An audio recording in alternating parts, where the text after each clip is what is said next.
diferente hoje, né, Solange? A gente vai abrir para não associados da Câmara, né? Normalmente o nosso comitê é uma reunião interna para a troca de informações, mas também a Solange vai falar um pouquinho mais sobre o nosso comitê, sobre o trabalho, né? E no evento ou no encontro de hoje, a gente vai ter umas apresentações e também um bate-papo depois, né? Para discutir justamente aquelas questões que foram abordadas nas palestras. Está conosco a Solange Neves, o Paulo Garbelotto e a Cristiane Bassani. Então, gostaria de convidar então a Solange Neves, da SNA, Solange Neves Advogados, que é também coordenadora do nosso Comitê de Manufatura Sustentável, né?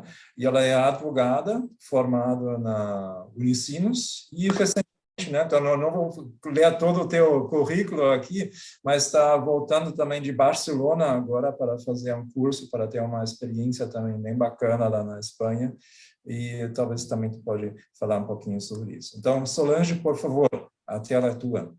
Muito obrigado, Dittmann. Bom, pessoal, sejam todos bem-vindos. Quero agradecer o Paulo Gaberlotto, da Eurizazil, por aceitar o convite de estar aqui conosco nesta tarde. A Cristiane, da PJS Geologia. Obrigado, Cris, minha colega de comitê. E, pessoal, esse comitê, ele se originou durante a pandemia. Trabalhamos muito aqui na Câmara durante esse período, né? Nós ainda estamos numa pandemia. O comitê, ele vem numa ideia de como reaproveitar produtos, o que nós falamos de economia circular. Então, qual é o propósito? O que eu tenho dentro da empresa? Como posso reaproveitar? Como posso transformar, e o Paulo vem falar muito isso, como posso transformar produtos que antes seriam descartes e vou transformar em insumos, em novas mercadorias. Isso que tratamos aqui. E vocês podem questionar, o que uma advogada está falando de manufatura? Bom, essa ideia veio, né, e a Câmara aceitou, justamente quando eu iniciei o meu AMP, que eu concluí agora a parte internacional de Barcelona, no IES, Universidade de Navarra, na Espanha, como a gente precisa se conectar, colocar as partes dentro de uma empresa para conversar, e como o jurídico precisou conversar com a produção durante a pandemia, para nos reinventarmos e todos sobrevivermos. Nós queríamos aproveitar esse momento, e nós vimos que temos muita gente aqui que sequer é associado. Nós gostaríamos só que se apresentasse rapidamente, nome e empresa. Eu acho que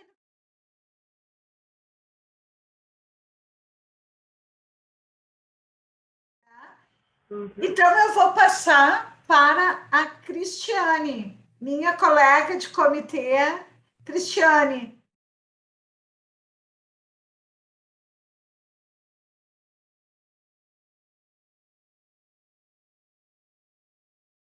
Boa tarde a todos, prazer em conhecer vocês que não fazem parte do comitê.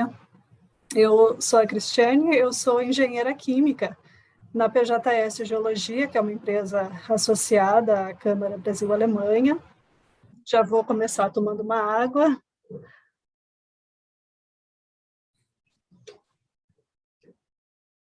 A PJS Geologia tem escritório em Novo Hamburgo, e a gente é bastante focado em gestão de resíduos. A gente presta consultoria ambiental, licenciamento ambiental de todos os tipos de atividades, mas nós temos um know-how bastante específico na gestão de resíduos sólidos, principalmente industriais e também urbanos. E quero fazer uma linha do tempo aqui com vocês sobre o que eu tenho visto de fato, assim, na prática, do que as empresas do Rio Grande do Sul têm feito com os resíduos. Queria pedir se vocês estão me ouvindo bem, eu costumo falar baixinho. Muito bem. Ótimo. Tá bom, obrigada. A empresa tem 34 anos já, e começou aqui no Rio Grande do Sul, oferecendo projetos de aterros de resíduos sólidos. Naquela época, ainda estava se instalando o órgão ambiental no Estado, ainda estava começando o movimento ambientalista no mundo, né, e a consciência ambiental ainda estava iniciando, com certeza as indústrias existentes na época faziam a gestão de resíduos de forma linear, né? Então, produz, o foco é o produto, faz a produção pensando simplesmente na venda do produto, e o que sobrar, sobrou, é resto, joga ali nos fundos da fábrica, usa para fazer uma estrada, para nivelar um terreno, né? Então, com a consciência ambiental, essa forma de gestão de resíduos foi caindo por terra e foi se exigindo uma forma adequada de dispor esses resíduos de forma que não contaminasse o meio ambiente. Então, os aterros de resíduos, que é uma técnica de impermeabilizar o solo, de tratar o percolado e de tratar os gases que geram desses resíduos, foi um avanço ambiental, com certeza, naquela época, né, para quem não tinha uma proteção do meio ambiente, então passou-se a proteger o meio ambiente, isolando esses resíduos para que eles não contaminassem o solo e a água subterrânea. E a PJS fez muitos projetos de aterros aqui para a nossa região, do Vale dos Sinos, na Serra, na região metropolitana, em Lajeado, Santa Cruz. Então, as próprias empresas faziam o seu próprio aterro industrial ou se juntavam com indústrias do mesmo setor, na mesma região, e faziam um aterro centralizado para dispor os seus resíduos. E essa foi, por muito tempo, a melhor técnica disponível, em função de que o Brasil tem muita terra. Então, é uma técnica relativamente barata, fácil de encontrar locais para se fazer. Só que, ao longo do tempo, foi se vendo que essa não era a melhor opção. Começou-se a dar problema também com o aterro, né? Foi se vendo que, primeiro, que os materiais que estão ali dispostos, a gente perde totalmente o aproveitamento deles, né? Aquele recurso natural que foi extraído, você não tem mais como reaproveitar, você está jogando fora um recurso natural. E também, pensando ali no meu colega da Permutare, a desvalorização das propriedades, né? Os imóveis estão sendo desvalorizados em função desses passivos ambientais. A gente percebeu que os aterros, ao longo do tempo, não protegem mais o meio ambiente.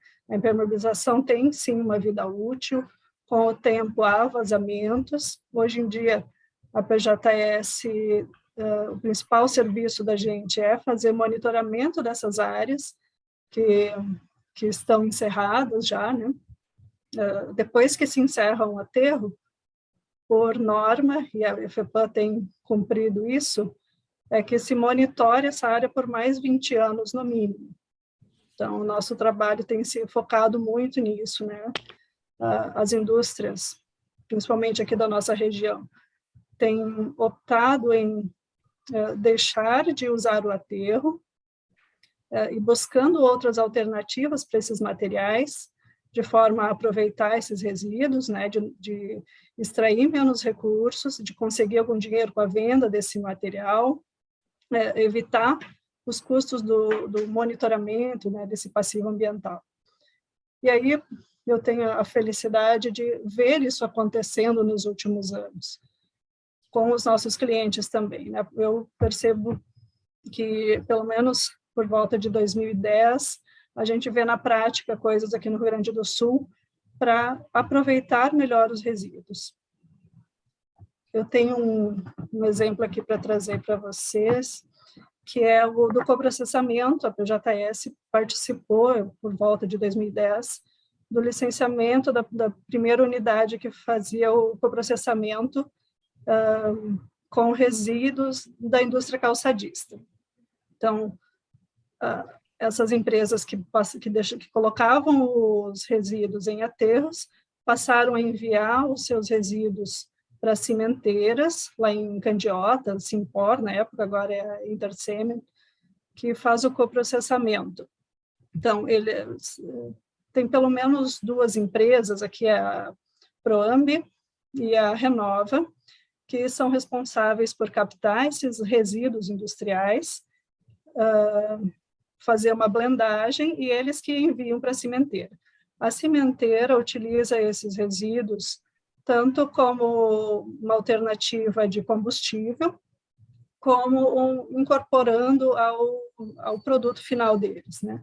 Então, os resíduos, principalmente o material sintético, tem alguns critérios técnicos para poder utilizar os resíduos na fabricação do cimento, mas o grande volume aqui da indústria calçadista aqui da nossa região consegue ser utilizado na fabricação de cimento. E isso já é um grande avanço, né? Hoje em dia, ainda com certeza, o maior volume de resíduos industriais com aterros desses coletivos, né, de empresas especializadas em prestar o serviço de aterro, e o coprocessamento eu acho que já está quase empatando com o aterro em termos de volume. Depois disso, ainda tem outras técnicas de alguns resíduos específicos, mais regionais, né? Mas o grande volume hoje dos resíduos industriais é aterro e o coprocessamento. Também participei aqui da nossa região da implantação da Ilsa Brasil, que é aqui em Portão, também dentro desse setor coreiro calçadista. O couro sempre foi um problema na gestão de resíduos por conta da presença de cromo, que torna ele um resíduo classe 1. Então, ele não podia ser utilizado no coprocessamento por causa da presença de sal, principalmente, então ele não pode ser queimado, mas com uma tecnologia italiana, até a PJS participou da vinda dessa empresa para cá, essa empresa faz um processo no couro para transformar em fertilizante. Tem couro com cromo, sim, mas a maior parte do cromo é nitrogênio. Então, o nitrogênio é necessário para a agricultura. O Brasil importa 70%, 80% dos fertilizantes, né? A gente tem um uso muito grande de fertilizantes e quase tudo é importado. Então, tudo que a gente puder aproveitar de nutrientes faz diferença para a gente. Por que a gente vai jogar fora esses nutrientes dentro dos resíduos? Se a gente tem eles aí, né? Se é tão caro e custoso trazer de fora. E dentro da área agrícola, tem-se um grande aproveitamento de resíduos, mesmo os resíduos industriais, que têm uma carga orgânica como principal componente, tem sido bastante utilizado com sistemas de compostagem, algumas técnicas mais avançadas, algumas técnicas mais simples, mas tem muitas empresas já trabalhando nesse sentido de aproveitar a carga orgânica dos materiais, porque a agricultura precisa, sim, sempre de novas técnicas, de técnicas mais eficientes, né? Então, a gente gosta muito da história de aproveitar os resíduos na agricultura. Da mesma forma que os resíduos, os efluentes líquidos também têm sido uma boa alternativa de fertilização. Quem tem indústria que gera efluente sabe que não é nada fácil tratar efluente e atingir os padrões de emissão de efluente, né? Principalmente com nitrogênio e fósforo. Para quem trata efluentes orgânicos, esses são os mais críticos, geralmente, né? Só que, justamente, nitrogênio e fósforo são os macronutrientes que a gente precisa para a agricultura. Então, a partir da utilização desses efluentes na irrigação de lavouras ou de pastagens, a gente tem conseguido reaproveitar essas substâncias. Mais recentemente, também tenho acompanhado um pouco mais de longe os projetos de pirólise que têm acontecido aqui no estado. Há pelo menos meia dúzia de empreendimentos que estão em fase de licenciamento para tratar alguns tipos específicos de resíduos, mas o licenciamento é bastante complexo, sim, por conta das emissões atmosféricas, né? Assim como o coprocessamento, que tem um tratamento de emissões atmosféricas bem complexo, esse da pirólise também, e o licenciamento tem sido bem rigoroso, né, nesse sentido.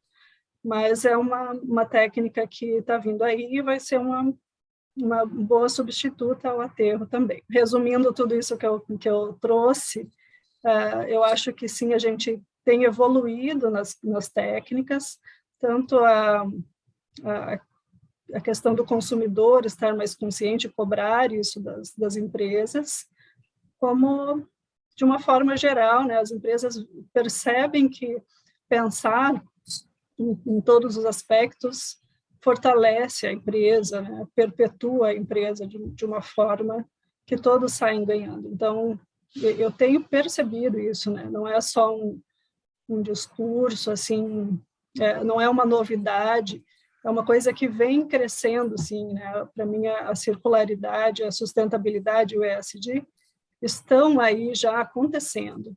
E, às vezes, as coisas são tão simples, né? Fazem parte das nossas empresas, né? E a gente tem medo de dizer, será que minha empresa é sustentável? Será que eu estou na economia circular? Mas tem muita coisa acontecendo, sim, e a gente precisa valorizar isso. Eu passo agora, então, a palavra aos meus colegas, para a gente ouvir também um caso específico aí do nosso colega Paulo.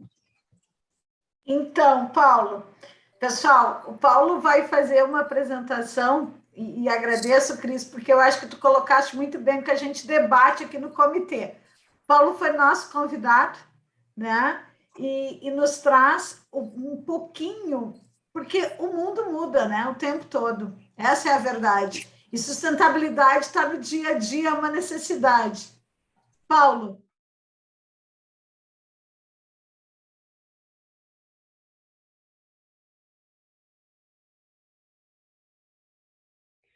Muito obrigado a vocês da Câmara e do Comitê pelo convite, para a gente mostrar aqui esse case que é a Orizacil Sílicas.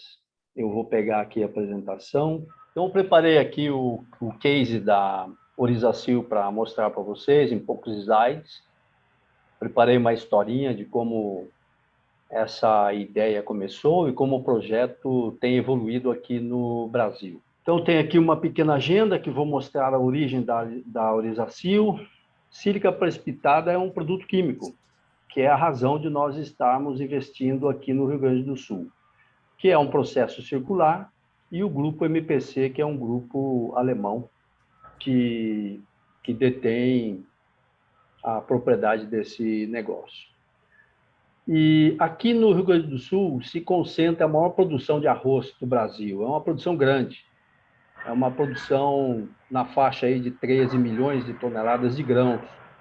São dois polos produtores de arroz, principalmente, o polo da região de Pelotas e o polo da região da fronteira. Então, esse slide ele mostra a produção de arroz no Rio Grande do Sul. Como eu ia dizendo, são dois polos os mais importantes, o polo da região de Pelotas e o polo lá perto de Uruguaiana, Itaqui, São Borja. São 3 cidades onde se concentra a produção de arroz.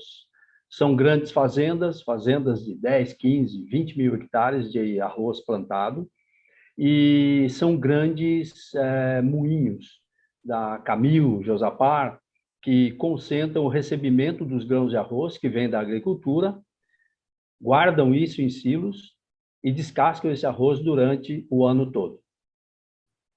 Então, a gente está na região oposta lá, vocês podem ver, né?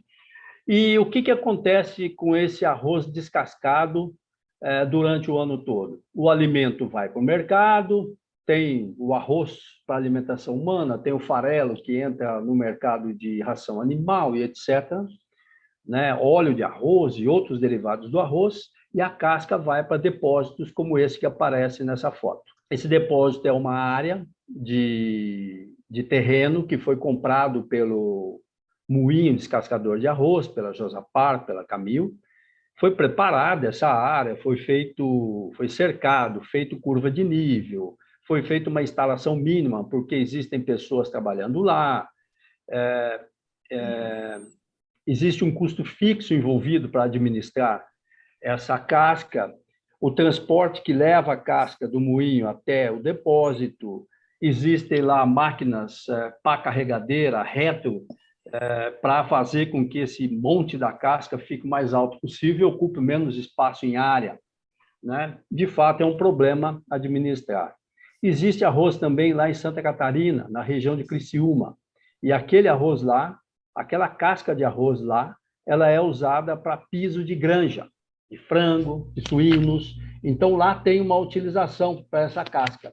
Nessa região, não tem muita criação, muito mais agricultura, e o que se gera de casca é bastante coisa para usar como piso, é demais da conta. Então, a casca ela vai para a agricultura, uma parte, mas não pode ser colocado demais no solo, que altera a composição do solo. Existem regras para isso, regras do país, da FEPAM, que precisam ser cumpridas. Então, essa casca fica nesse terreno em decomposição por anos, 5, 10 anos.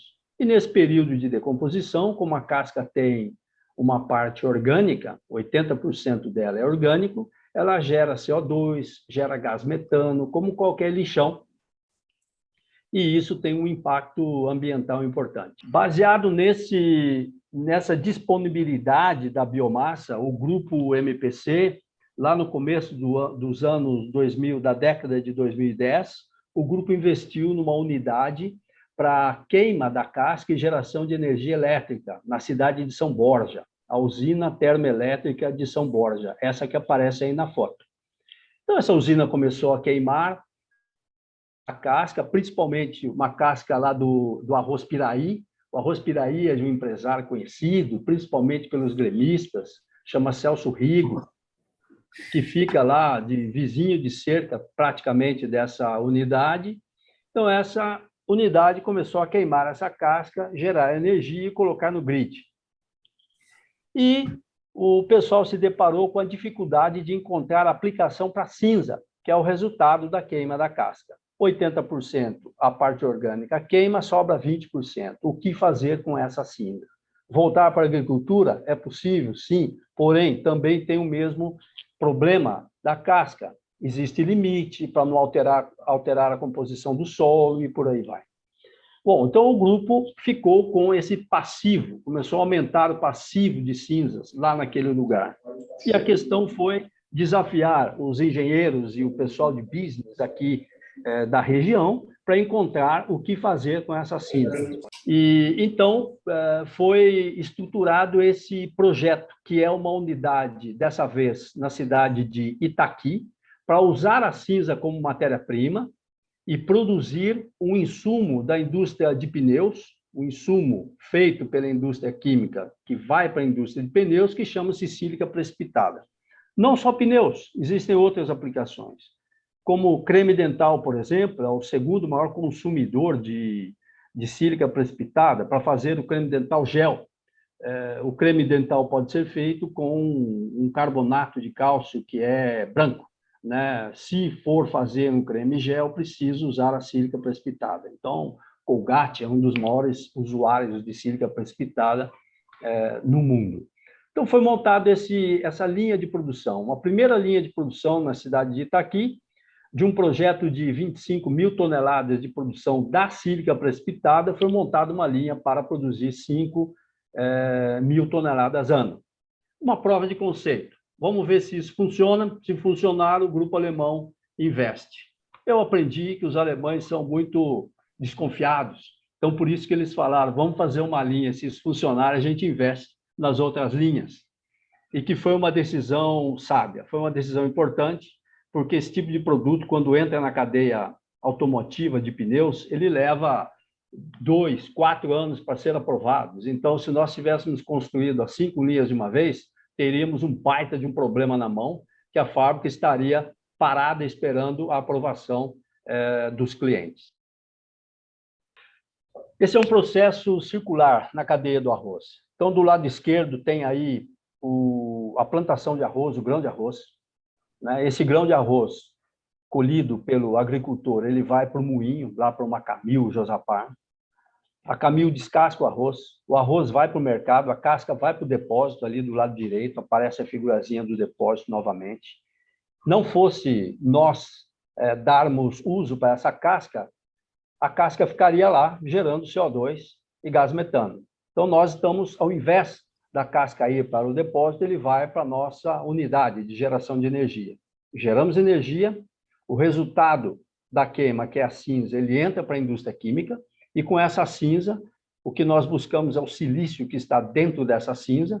O arroz é uma planta que tem a capacidade de concentrar o silício na casca, então 80% é orgânico, 20% é inorgânico, que é o silício, que é o que a gente quer, e a partir dele a gente faz o dióxido de silício, que é o nome químico da sílica precipitada.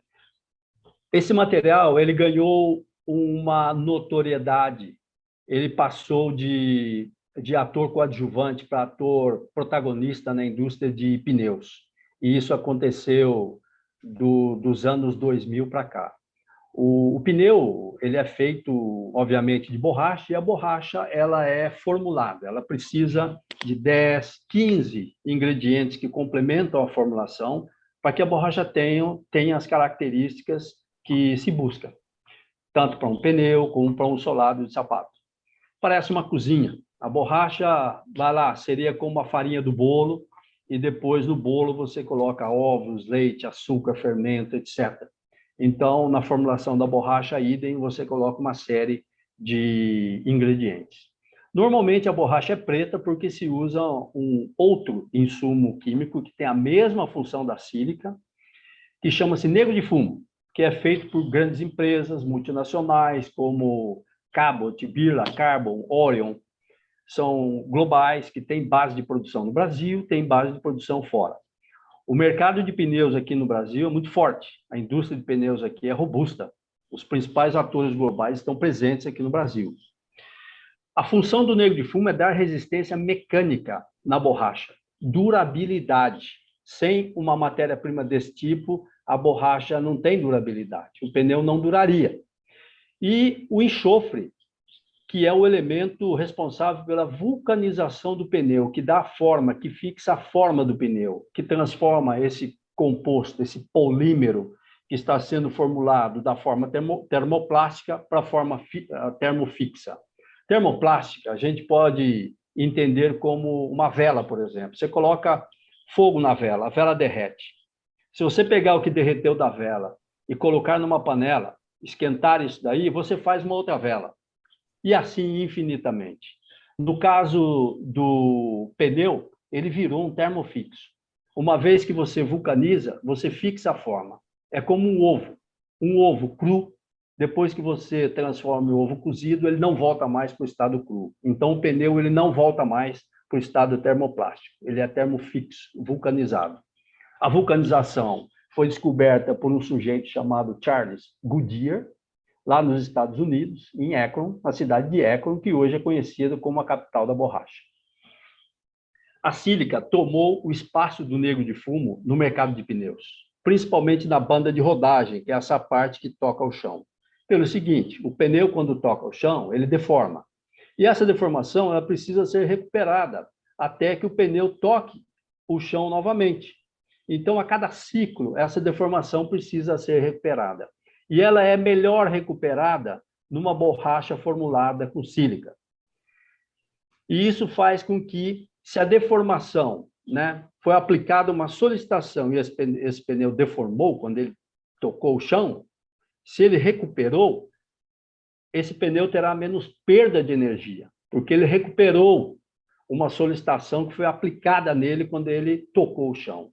Isso daí faz com que o pneu desenvolva menos calor, e a perda se dá através do calor. No balanço de massa do veículo, entra combustível, o veículo se movimenta, e a gente tem o resultado dessa movimentação, tem outras perdas de energia. 20% da perda de energia de um veículo, ele vem do pneu, e a sílica faz com que essa perda diminua. Bom, isso virou lei, aqui no Brasil é lei. A partir de 2016, a indústria de pneus coloca uma etiqueta sobre o pneu, que é essa etiqueta do Inmetro que aparece aí, e ela tem 3 componentes. A primeira fala sobre o que esse pneu proporcionará de consumo de combustível ao veículo, que é essa que está lá do lado esquerdo. E a segunda que faz um balanço, faz um contraponto com a economia de combustível, que é a aderência, a frenagem no molhado, a frenagem no seco, que é o item de segurança. E o outro é o ruído, né? O ruído do pneu, ele incomoda, né? O carro elétrico, por exemplo, o motor a combustão não tem ruído, mas o pneu tem. Então, um grande desafio da indústria de pneus é resolver o ruído do pneu na hora que ele estiver passando na rua com um carro elétrico cujo motor não faz barulho. Isso para o aftermarket. Para quem for na loja comprar um pneu, essa etiqueta está lá. Do lado esquerdo tem a legislação da indústria automobilística, e o Brasil está nela, né? Às vezes, o pessoal não imagina que o Brasil tenha legislações, e tem, como a Cristiane falou. E no Brasil, o programa, a política para o mercado automobilística dizia lá, ó, de 2010 a 2020, em 10 anos, que o Brasil teria que reduzir em 12% as emissões dos veículos automotivos. Isso não feito é passível de aplicação de multa. Então, esse pessoal da indústria automobilística trabalhou com isso. Esse programa terminou, que era o Inovar Alto, agora tem o Rota 2030, que traz outros targets para essa indústria que eu não tenho atualizado no momento. Então, esse foi o grande driver do nosso desenvolvimento, que é baseado numa legislação, que é baseado na redução de CO2, de emissões, e que está começando esse movimento. Então, ele tem bastante futuro para nós explorarmos esse negócio. A indústria de sílica precipitada, ela existe desde a década de 20, depois da Primeira Guerra. Aí vocês veem as patentes, aí, ó, patente depositada na Inglaterra, nos Estados Unidos, na França. Na França foi a Rhodia, a indústria química, que fez isso daí lá. Nos Estados Unidos foi uma indústria chamada PPG, e assim por diante. São indústrias globais que seguem fabricando sílica. Porém, eles fabricam sílica, pode deixar nesse slide ali, eles fabricam sílica a partir da areia. Eles buscam o silício na areia quartzo, e nós buscamos o silício na cinza da casca de arroz queimada. Essa é a grande diferença do nosso processo. A indústria química clássica faz mineração, ele faz um buraco para extrair a areia e usar a areia. Nós não. Nós usamos um resíduo que não tem uso para extrair o silício e fazer a sílica precipitada. Esse é o mercado de sílica. Em 2008, foram produzidas 1.700.000 toneladas de sílica no mundo. Depois de 10 anos, 2.700.000. E depois de 10 anos, a previsão é que isso passe para 4.100.000.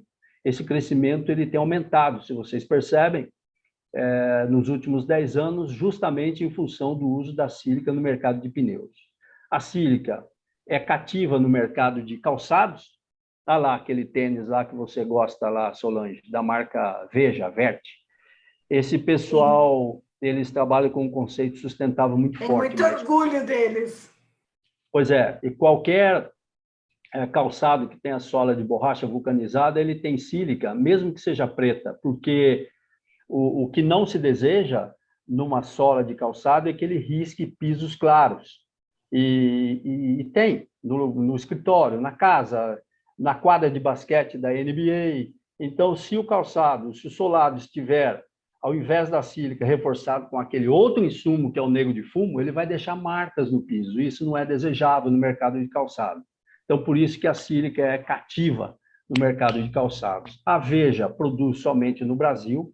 Eles são uma indústria francesa, a Veja Shoes, produzem somente no Brasil porque é mais fácil você vender a marca Brasil em termos de sustentabilidade do que você vender a marca Vietnã, né? Ou qualquer outro país da Ásia. Então, essa é a pegada deles. Eles têm projetos sociais de cunho importante na região amazônica. Eles têm 4 cooperativas onde eles fazem trabalho social, produzindo borracha natural para que eles produzam os seus tênis. E estão indo para o 5º projeto social lá na região amazônica. Tem 2 projetos sociais na área de algodão, um deles lá na região norte e outro no Peru, que eu conheço aqui. Então, um pessoal bastante focado na sustentabilidade ambiental, matérias-primas, o social e, certamente, que tem uma governança da empresa muito boa. E o mercado de pneus, que eu já falei, que é o que mais cresce que é o mais alavanca esse mercado de sílica ao redor do mundo. Então, contada a história da sílica, o nosso processo ele é circular, como eu já mostrei naquele slide da cadeia do arroz. E eu vou dizer para vocês que o nome Oryza-Sil, ele vem de Oryza, que significa arroz, é o nome botânico do arroz. Oryza sativa, que é um arroz comestível, eu diria. E o sil é o sufixo de sílica, Oryza-Sil. Essa é a origem do nome. E o nosso processo, o rendimento do nosso processo é o seguinte: a gente parte, por exemplo, de 128 quilos de grãos de arroz. Depois de descascado, isso gera 28 quilos de casca. Depois de queimada, gera 5,6 quilos de cinza. Isso aí, depois que entra no processo químico, reage com outros ingredientes químicos, ele gera 4,8 quilos de sílica precipitada. Esse é o rendimento do nosso processo que a gente diz. Isso é muito perguntado, tá? O pessoal tem interesse em conhecer. Quando a gente reage à cinza, lá no comecinho do nosso processo com outro produto químico, nós fazemos um intermediário para a produção de sílica na próxima fase. Esse intermediário chama-se silicato de sódio, é uma commodity química. Porém, a soda que a gente usa nesse processo, ela captura o silício e o carbono fica lá.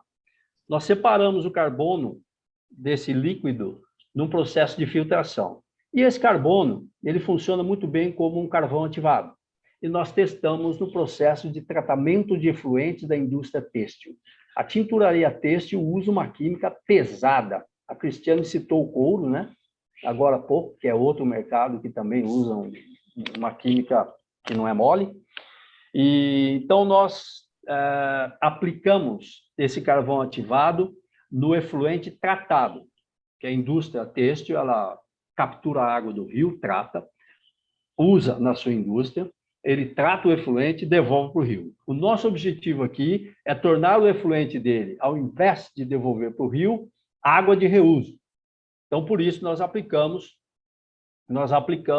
o nosso carvão ativado lá no final do efluente dele. E nós obtivemos, nessa figurinha 3, esse efluente límpido, pronto para ser reusado como água e reduzir a captura de água dos rios. Esse tipo de indústria sempre está próximo de rio, ou ele tem poços artesianos, ele é altamente demandante de água, e para cada quilo de malha, eles usam uns 70 litros de água, mais ou menos. Então, nesse caso, ele usaria muito menos água, capturaria muito menos água do rio. Bom, esse é o nosso objetivo com esse subproduto que está em curso e está indo super bem, com os resultados muito bons. O processo seguinte, a fase seguinte, que é onde faz a sílica precipitada, que eu diria para vocês que é o silicato de sódio, que na química ele é uma base forte, e a gente reage ele com ácido, ele precipita um sólido, que é a sílica precipitada. E juntamente ele forma um sal. A formação de sal na indústria química é muito comum. A química clássica também forma sal, e nós também formamos o mesmo sal. O que ocorre é que a indústria clássica descarta esse sal. Ele retém um sólido, que é a sílica precipitada, lava isso aí no processo de filtração, e essa água que carrega o sal, ele descarta. Normalmente, as indústrias químicas estão do lado de rio, de mar, pode reparar, e é por causa disso. Tem muita coisa descartada. Nós, como geramos energia, nós temos uma unidade onde nós recuperamos essa água que lava o sal, que tem baixa concentração de sal, evaporamos a água nessa unidade, essa água evaporada volta para o nosso processo, então a nossa captura de água é muito baixa, 10% no máximo comparado com a sílica clássica, e esse sal vai para a indústria de detergente. Essa aí, lá de Arroio do Meio, perto de Lajeado, chama-se Girando Sol, aqui no Rio Grande do Sul. Ele consome todo o sal que a gente gera. Ele compraria esse sal no mercado. Então, ele absorve e usa todo o sal que a gente gera lá. Com isso, o nosso processo é circular. Nós não temos subproduto, não geramos nenhum tipo de subproduto, assim como a indústria clássica. Resumidamente, o nosso processo ele tem a parte ambiental, a parte verde, né? Nós estamos reduzindo o efeito estufa quando a gente usa a casca que iria para o depósito e não vai, ele vem para a nossa unidade de produção.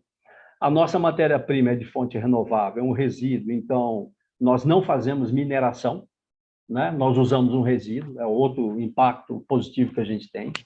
Nós temos o menor impacto ambiental porque a gente usa menor quantidade de água e temos um processo limpo porque não geramos subproduto. Na parte econômica, nós geramos a nossa própria energia através da queima do arroz e temos um consumo de energia menor. O nosso processo, comparado com a química clássica ele tem uma parte do aquecimento dele para finalização da sílica, que é um processo de secagem, baseado na queima do gás nafta. E nós não, nós trabalhamos com temperatura de vapor em todo o nosso processo. E a parte social, nós estamos gerando empregos diretos lá na cidade de Itaqui, que é uma cidade essencialmente agrícola. As indústrias que tem lá são o pessoal que descasca o arroz, e estamos contribuindo com impostos, pagando impostos lá na região. O Grupo MPC pretende transformar esse projeto num projeto global. Então, quando a gente olha a produção de arroz no mundo, a gente vê uma concentração muito grande nos países da Ásia, porém, o perfil de muitos desses países lá na Ásia são pequenas propriedades cujos donos descascam o seu próprio arroz, muito diferente do Brasil, grandes propriedades, totalmente automatizadas, né, com colheitadeiras e os moinhos que descascam grandes quantidades de arroz. Então, a casca do arroz ele está concentrada no mesmo lugar. Então, isso ele viabiliza o supply chain dessa matéria-prima, ao passo que, se estivesse diluído, teríamos um grande desafio de supply chain. Mas o grupo tem a intenção de transformar o projeto global, começando com uma expansão aqui no Brasil, que deve começar aí no ano que vem. A gente ainda não definiu qual será o mês que isso aí vai começar, mas deve ser no segundo semestre, e depois partir para uma unidade na Europa, nos Estados Unidos e na Ásia. Esse é o objetivo. O Grupo MPC, a sigla vem de Munkemeyer Petersen Company, fica em Hamburgo, lá na Alemanha. Essa é a foto da sede, tem uma bandeirinha lá da MPC que vocês veem, fica de frente para o porto. E nesse último slide eu falo para vocês um pouco do Grupo MPC. Do lado esquerdo, a Ferrostal, eu diria que é o braço de engenharia e industrial do grupo, né? Ferrostal Engenharia e Ferrostal Industrial. Do lado direito é Trading. Ferrostal Trading tem vários escritórios aí ao redor do mundo, está escrito ali 40 países diferentes que buscam ou projetos ou algum tipo de representação de business, sempre ligados a esses projetos, e a MPC Capital, que é o braço do grupo que busca capital para desenvolvimento de vários projetos. A origem do grupo é navegação, como tem aí no slide, construção de barcos, desses barcos grandes aí, transportadores de container, granel, etc. E a parte de infraestrutura, que o grupo tem se dedicado muito nas últimas décadas à energia renovável, construindo parques eólicos, parques fotovoltaicos em diferentes países, na Ásia, na Europa, Portugal. Tem um bacana aí que a gente acha no YouTube, que ele conta a historinha da construção, que é na Serra da Âncora. Se procurar a Ferrostal, Serra da Âncora, se acompanha toda a construção de um parque eólico de 72 geradores, que foi feito recente lá na Serra da Âncora. E também tem a MPC Caribbean, que é uma empresa que foi montada em 2018 para desenvolver projetos lá na região. Tem um projeto bacana de energia fotovoltaica na Jamaica, que tem informações no site, e um outro de energia eólica em Costa Rica. Bacana também, que está sendo feito lá na região. Então, é isso. Isso que eu preparei para mostrar para vocês. Muito bem, Paulo. Muito obrigado. Eu penso que agora nós poderíamos ver se tem algum questionamento, né, Aline? Gostaria de perguntar se alguém tem uma dúvida, alguma pergunta.